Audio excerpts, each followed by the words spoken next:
गायत्री महामंत्र एक बार मेरे साथ दोहराओ।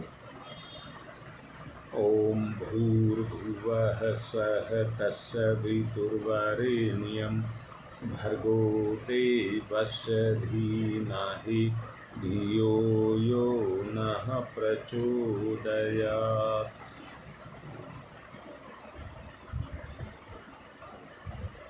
इंसान के जीवन का एक ही लक्ष्य है कि वो शांति को प्राप्त हो जाए।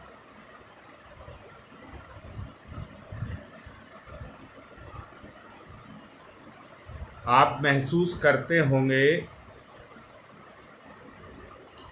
जिस तरह से अंधा व्यक्ति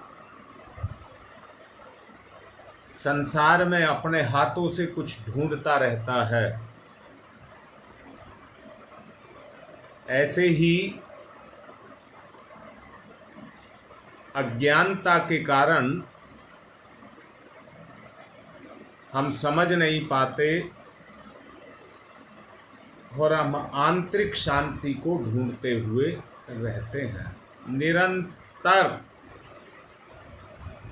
आदमी का एक ही केवल लगाव रहता है कि किसी तरह से वो आत्मिक शांति को प्राप्त हो जाए। अगर मगर नहीं लगाऊंगा, क्योंकि जीवन का उद्देश्य ही है आत्म शांति को प्राप्त करना। इसके लिए मैं एक उदाहरण दूंगा। दो भाई हैं,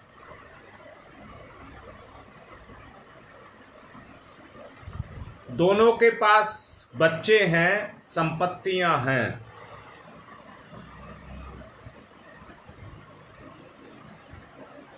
एक के पास ज्यादा धन है और एक के पास कम धन है। ज्यादा धन वाला सुखी होना चाहिए और कम धन वाला दुखी होना चाहिए।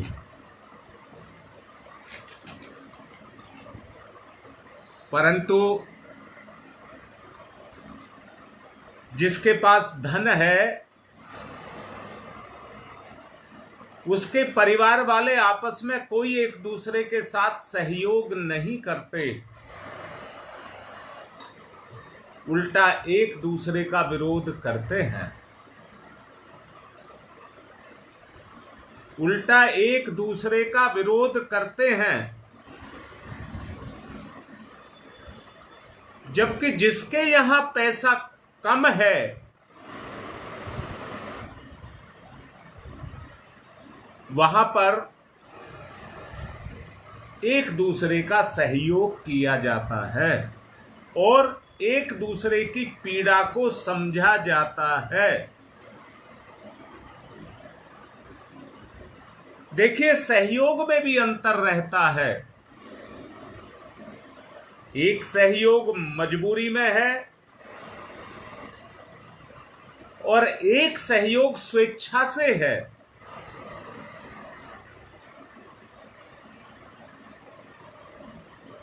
सहयोग वो ही है जो अंतरात्मा के द्वारा किया जाए।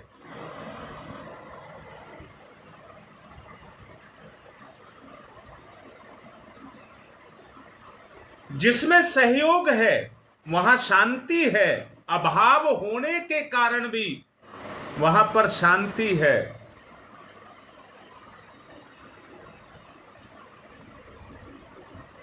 आप लोगों को अच्छा लगे तो मैं एक बात और समझाना चाहूंगा।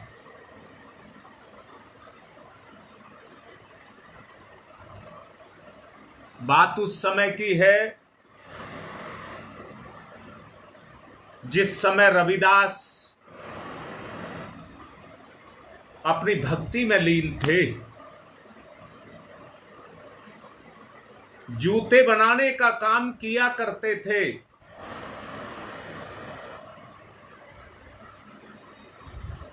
एक राजा जिसका नाम पीपा था, पीपा, धार्मिक प्रकृति का था और किसी तरह का अभाव नहीं था।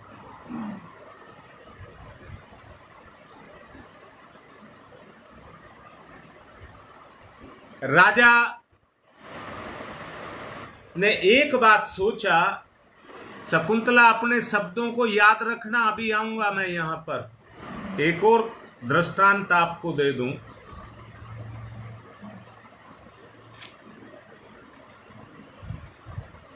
वो ये महसूस करता था पीपा राजा, नौकर चाकर धन दौलत दो धरती की कोई ऐसी चीज जो मेरे पास नहीं है, परंतु मेरी चेतना अब भी कुछ ढूंढ रही है, क्योंकि वो धार्मिक प्रकृति का था। इसलिए उसके मन में एक बात आती है कि मैं किसी महापुरुष का सहारा लेकर के और इस सवाल का जवाब प्राप्त करूं। बहुत सारे महापुरुषों का उसने सहारा लिया, परंतु संतुष्ट नहीं हुआ। किसी ने संत रविदास का रास्ता बता दिया। वो संत रविदास के पास जाते हैं। रविदास को अपने मन की बात कहते हैं। रविदास उस समय जूती गांठने का काम कर रहे थे। एक कटोरे के अंदर चमड़ा भिगो रखा था। राजा की बात सुनकर के कहने लगे कि तुम शांति को प्राप्त करना चाहते हो, लो पहले पानी पी लो। रविदास ने बीच में एक चीज और जोड़नी है। जब राजा रविदास के पास जाता है तो रविदास की झोपड़ी भी जीर्ण शीर्ण और छोटी सी झोपड़ी होती है। पीपा राजा देख करके मन ही मन कहता है, ये तो खुद कंगलाया, मुझे क्या देगा। ये तो खुद कंगला है, मुझको क्या देगा। खैर, बात फिर अपनी पुरानी पर आते हैं। रविदास ने राजा को चमड़ा भीगा हुआ पानी पीने के लिए दे दिया। राजा बहुत समझदार था। मन ही मन सोचा, इतना गंदा पानी जिसमें चमड़ा भिगो करके रखा है, ये मुझे पीने के लिए दे रहे हैं, मैं इसको कैसे पीऊंगा। परंतु साथ में सामने संत है, उसकी बात को भी नहीं टाला जा सकता। झोपड़ी में कुछ अंधेरा था। राजा ने मुंह के पास पानी ले जाकर के अपने कपड़ों पर गिरा दिया और रविदास को यह दिखा दिया, पानी मैंने पी लिया। आज्ञा लेकर के रविदास अपने महल में आ गया। राजा के कपड़ों पर वो पानी जो चमड़े का था वो गिरा था। उसने वो कपड़े उतार करके अपने धोबी को दे दिए और धोबी ने अपने कपड़े अपनी बेटी को दे दिए कि बेटा ये कपड़े धो दे। बेटी कपड़े धोने लगी और जैसे जैसे बेटी कपड़े धोती है, बेटी को एक अजीब शांति मिलना शुरू हो जाती है और धीरे धीरे बेटी उन कपड़ों को धोते धोते भक्ति में लीन हो जाती है और ऐसे सुंदर भजन गीत गाने लग जाती है जो सामने वाले को प्रभावित करने लग जाते हैं।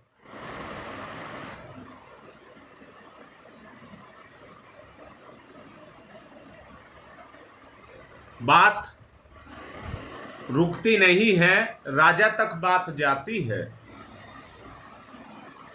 राजा को अपनी गलती समझ आती है। राजा पश्चाताप करता है और उस पश्चाताप की पूर्ति के लिए दोबारा से रैदास के पास जाता है। जल था, उसमें रविदास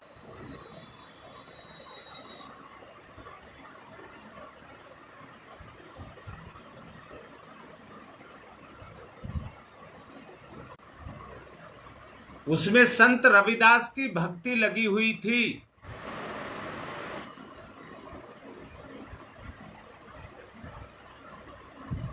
राजा पश्चाताप करता है, काश मैं मान लेता और उस जल को अमृत मान करके पी लेता तो आज मेरा जन्म भी अमर हो गया होता।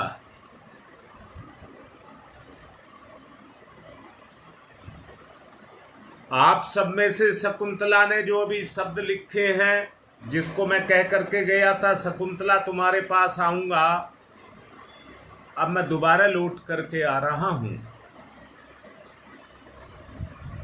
वो अमृत जिसको राजा नहीं पी सका, वो हमारा व्यवहार है, वो हमारा व्यवहार है।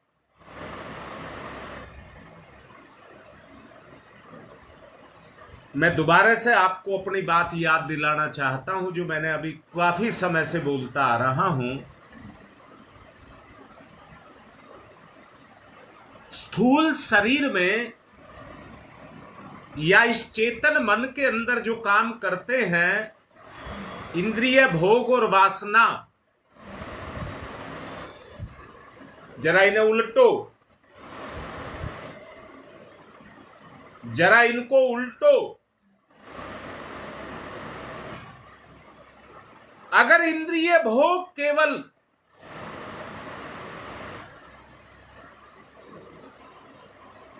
रीता, जो बात कह रहा हूं बेटी उसको समझ लो,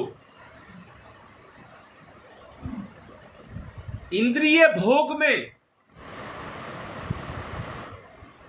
आदमी सारे संसार को भोग जाना चाहता है, परंतु सारे संसार के सुख को भोग करके भी वो सुखी नहीं है।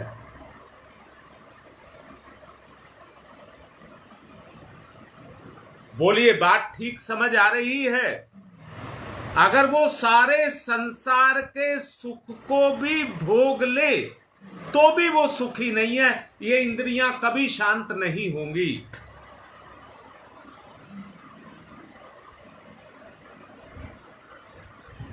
अब दोबारा बोल रहा हूं, क्यों नहीं होंगी?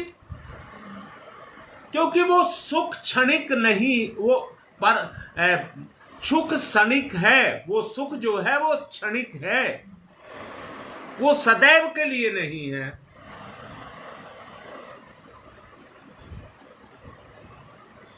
दूसरा, वासना की बात कह रहा हूं।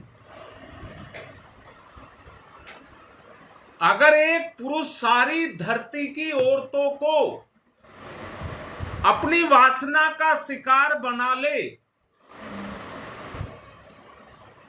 तो भी वो उसकी आत्मा संतुष्ट नहीं होगी।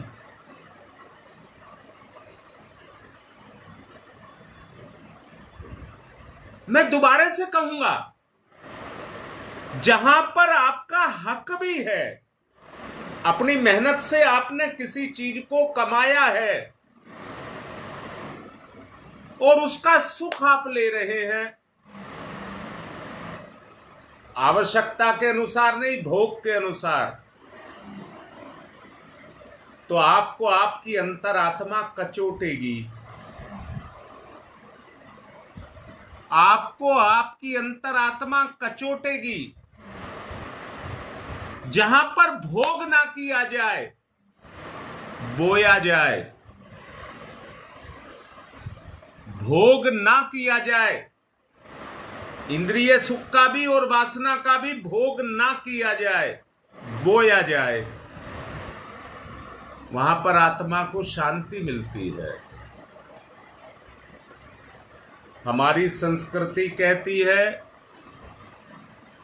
कौन देखता है कि आपने क्या खाया है, गले के नीचे गया तो किसी को दिखाई नहीं देता है। हमारी संस्कृति कहती है, अतिथि देवो भव, दूसरों की इज्जत करिए, दूसरों को इज्जत दीजिए, और उस इज्जत में अपनी इच्छा को भी दूसरों को दे दीजिए। अगर इस पर हम चलते हैं तो हमको शांति मिलती है। मन का जो सूक्ष्म शरीर है उसमें वैभव और दूसरे संबंधों के बारे में कहा गया है। जरा इसको भी पलट दीजिए। संबंधों से मोह पैदा होता है और धन से वैभव पैदा होता है। अगर इसको उल्टा किया जाए तो अभी जो शकुंतला ने लिखा था, प्रेम प्रेम प्रेम, और वो प्रेम है जिसमें एक कण भी स्वार्थ ना हो। जैसे कई क्विंटल दूध हो और एक बूंद मिट्टी का तेल अगर उसमें गिर जाए तो दूध की जो उपयोगिता है वो खत्म हो जाएगी। इसलिए संबंधों का प्रेम वो प्रेम हो जो आत्मा का प्रेम हो। अब शकुंतला बताओ, तुमने ही बात छेड़ी थी और तुम्हारी बात को ही मैं सही कह रहा हूं। उस प्रेम को कहां से लाएं? उस प्रेम को कहां से लाएं?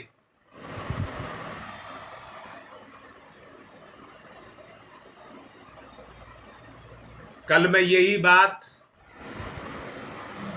तुम्हारी मां को समझा रहा था।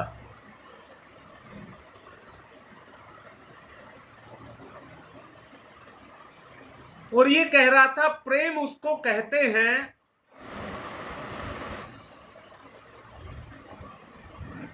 जहां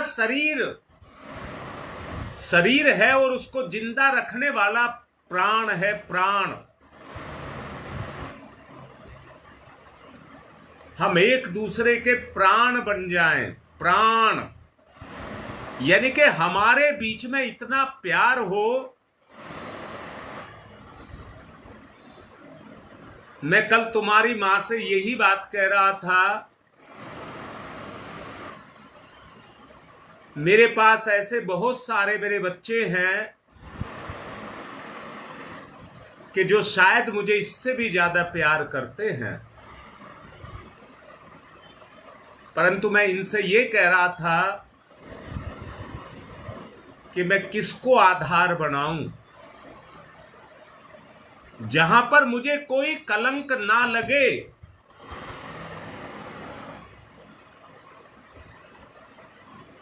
मैं किसको आधार बनाऊं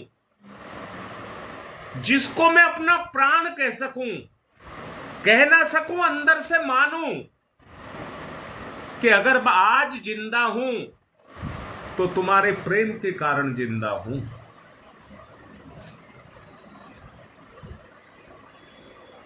वो प्रेम, संबंध की बात कह रहा हूं, रिश्ते की बात कह रहा हूं, वो प्रेम हमारे अंदर पैदा हो जाए,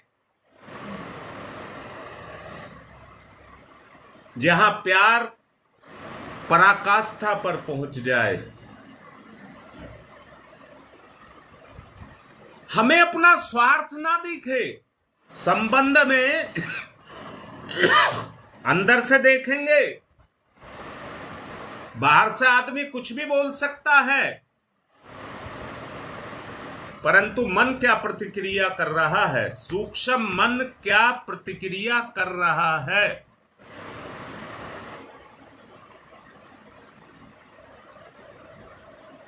जब रिश्ते में वो गुण आ जाए कि मेरे तो जिगर का टुकड़ा है, मेरा तो प्राण है, मतलब प्रेम की पराकाष्ठा, उस पर जब हम चले जाएं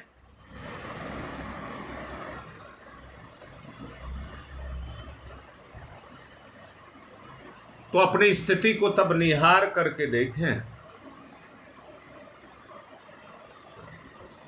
संबंधों के सुख और शरीर के स्वार्थ, अगर इनको पलट दें तो प्रेम और परमार्थ की उत्पत्ति होगी। प्रेम और परमार्थ की उत्पत्ति होगी।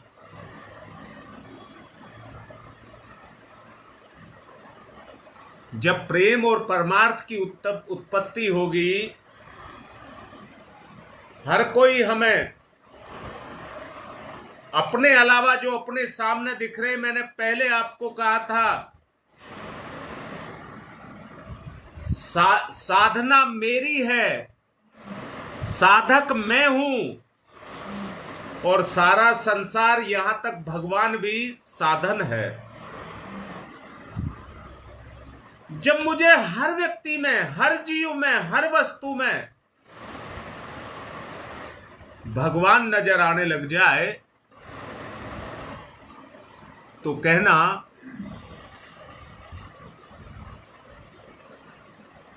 शकुंतला जानता मैं भी हूं और तुम भी जानती हो, आत्मा का प्रेम क्या होता है, दोनों जानते हैं।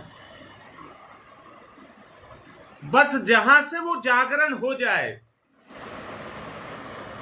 समय छोटा पड़ रहा है,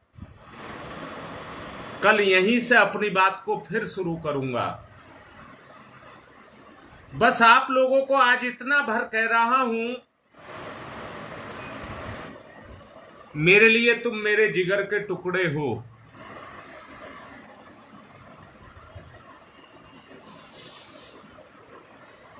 मैं किन्हीं शब्दों में इस प्यार को नहीं बांध सकता। अगर हमारा भला होगा तो इसी प्रेम के कारण होगा। आज बस इतना ही बांध करके रखें, इतने तक सीमित रहें। प्रेम की बात आज मैंने आपसे कही है, कल इससे आगे चलेंगे। अब मेरा उद्देश्य है कि तुम्हारी अंतर चेतना तुम्हारे हृदय के अंदर, अंतःकरण के अंदर काम करना शुरू कर दे और आत्म जागरण की प्रक्रिया शुरू हो जाए। अब मेरा उद्देश्य ये रहेगा, ध्यान की तरफ चले, गहन ध्यान, गहन उस स्तर का करें,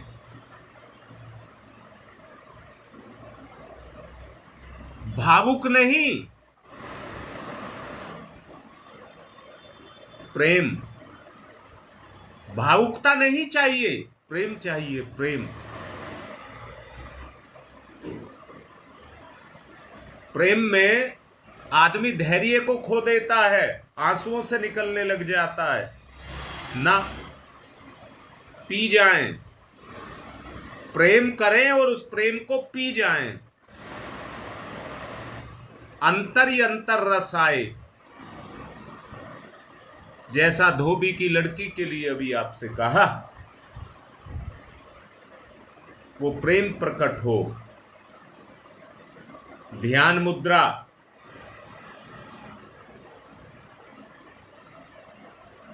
परमात्मा के माध्यम से आत्मा में प्रेम,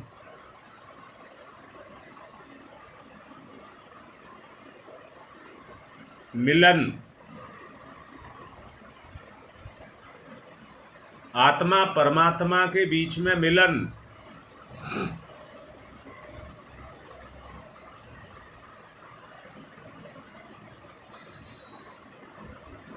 मिलन संयोग।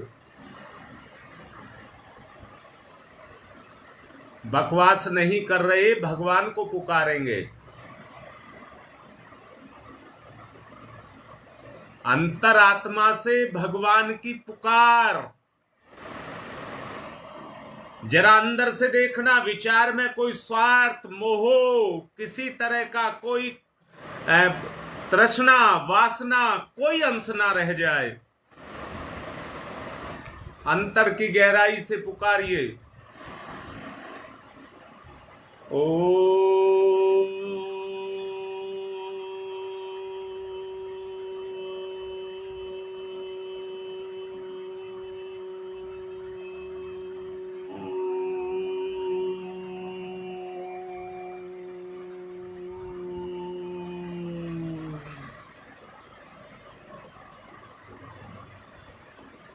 दृष्टांत एक देने का मन मेरा है, परंतु समय निकल जाएगा।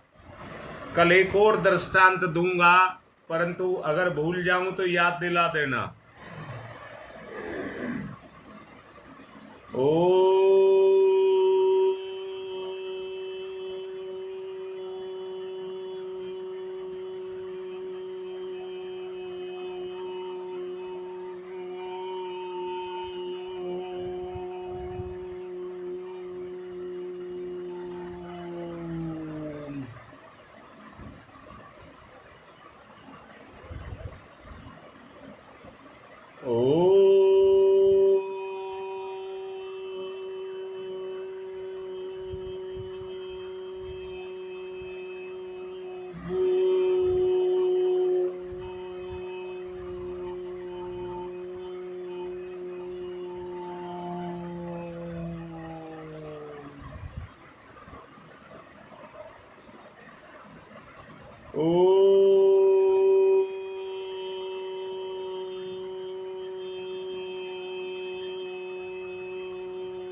भाव में, पूर्ण भाव के अंदर ओ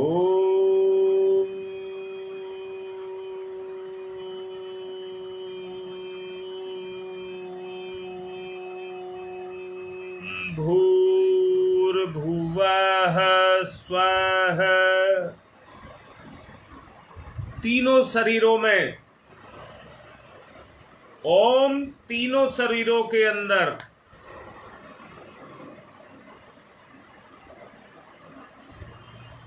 ओम भूर्भुवः स्वः,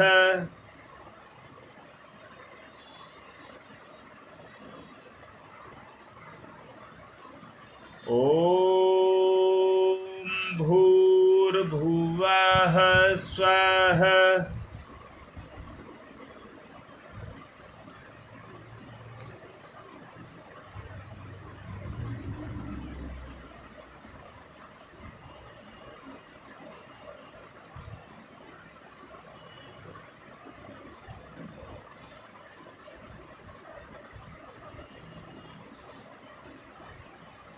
भगवान के साथ एकाकार, पूर्णता, एकाकार।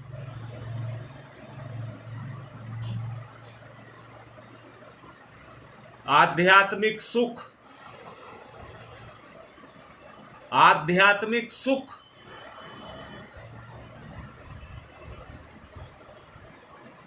पाप आदि से मुक्त,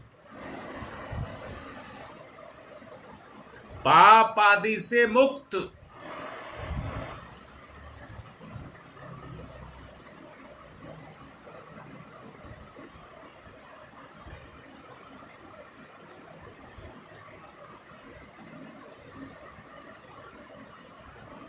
स्थिति तब तक प्राप्त नहीं होगी जब तक अहंकार के पिंजरे में आत्मा बंद है।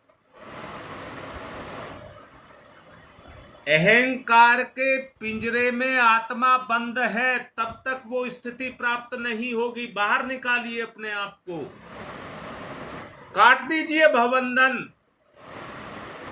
तस्य वितुर्वरेण्यम्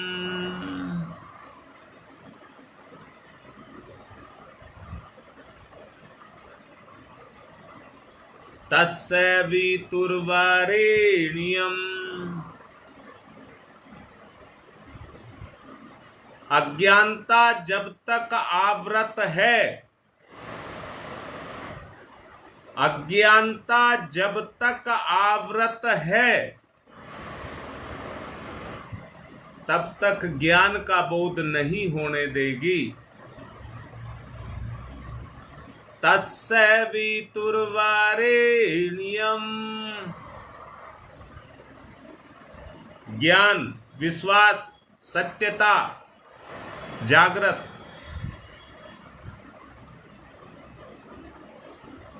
तस्य वितुर्वरेण्यम्।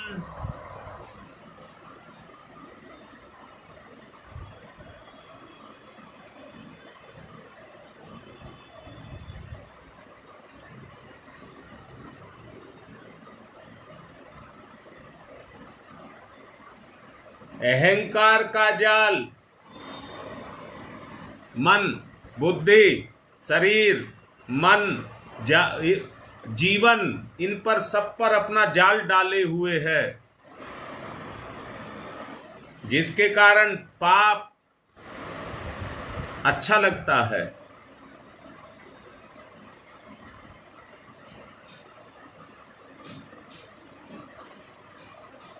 अपना पराया परपंच है, जटिलता है, जटिलता, छोड़ने की कठिनाई। जटिलता माने छोड़ने की कठिनाई।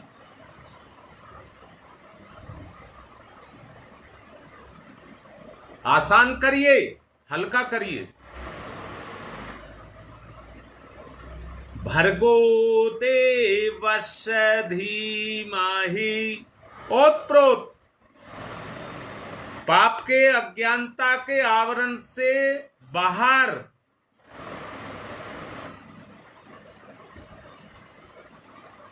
जटिल परपंच, जटिल परपंच, उनकी कठोरता, निष्क्रिय। भर्गो देवस्य धीमहि।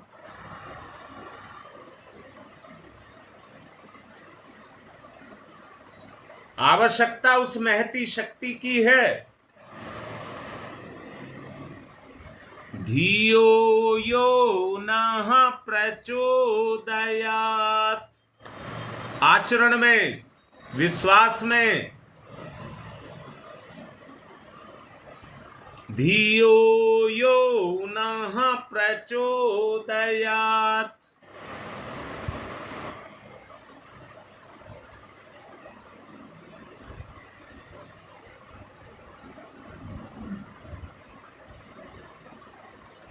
धियो यो नः प्रचोदयात्।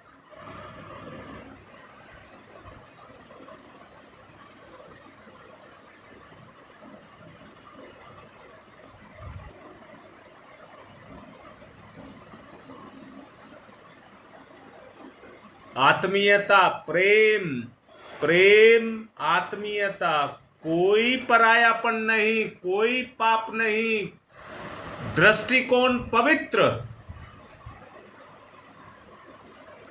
ओम भूर्भुवः स्वः तत्सवितुर्वरेण्यम्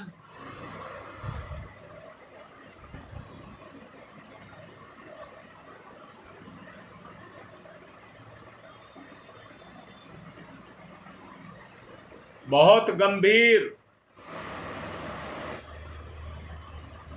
धियो यो नः प्रचोदयात्।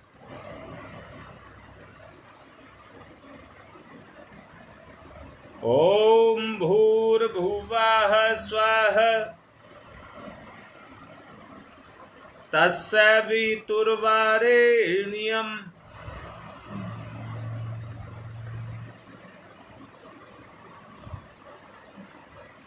भर्गो देवस्य धीमहि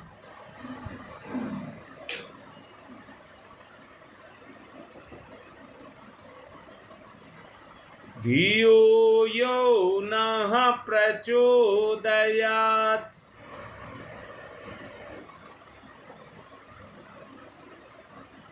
ओम तमसो मा ज्योतिर्गमय। अज्ञानता से ज्ञान की तरफ,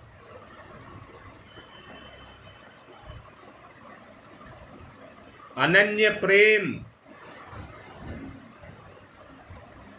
अनन्य प्रेम का जागरण। तत्सवितुर्वरेण्यम्।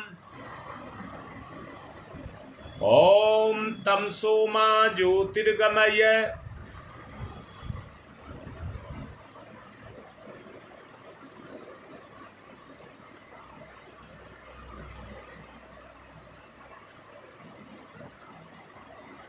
ओम तमसो मा ज्योतिर्गमय। असतो मा सद्गमय। समानता, जीव और आत्मा में समानता। असतो मा सद्गमय। असतो मा सद्गमय।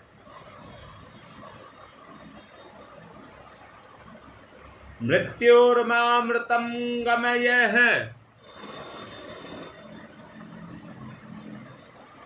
मृत्योर्मामृतं गमयः।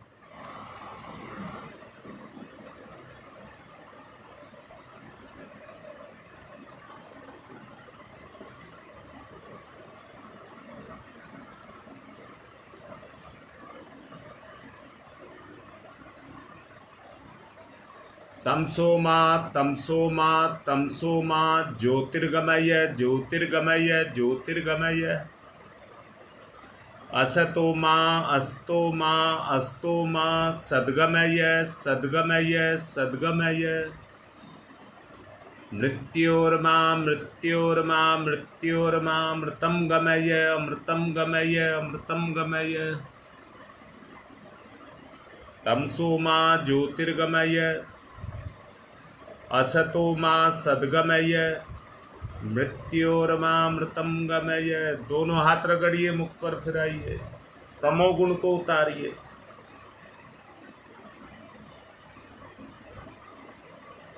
जल्दी से अपने विचार लिख,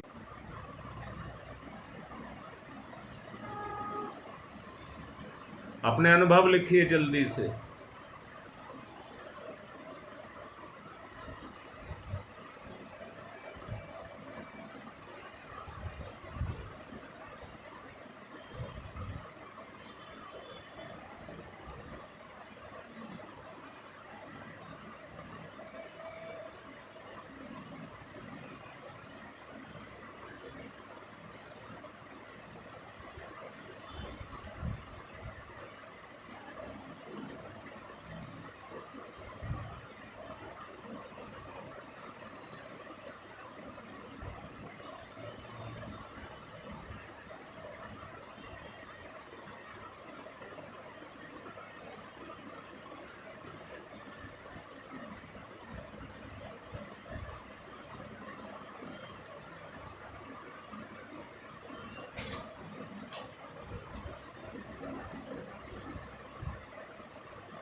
बेटी,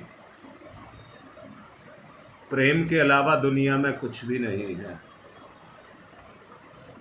अगर दौलत है तो प्रेम ही दौलत है। जब प्रेम जगेगा, दृष्टिकोण नहीं बदलेगा, प्रेम जगेगा। दृष्टिकोण बदलने के चक्कर में लगोगे तो कभी सफल नहीं होगे। प्रेम जगाओ, प्रेम और आत्मा का प्रेम। दृष्टिकोण अपने आप बदल जाएगा।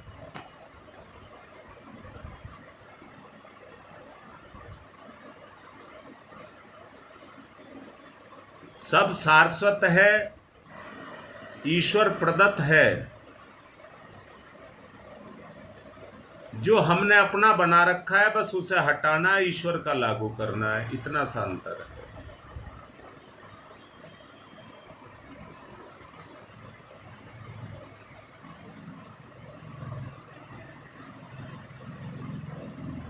चलिए आज की बात को यहीं पूर्ण कर रहे हैं। कल अपनी बात फिर लेकर के चलेंगे।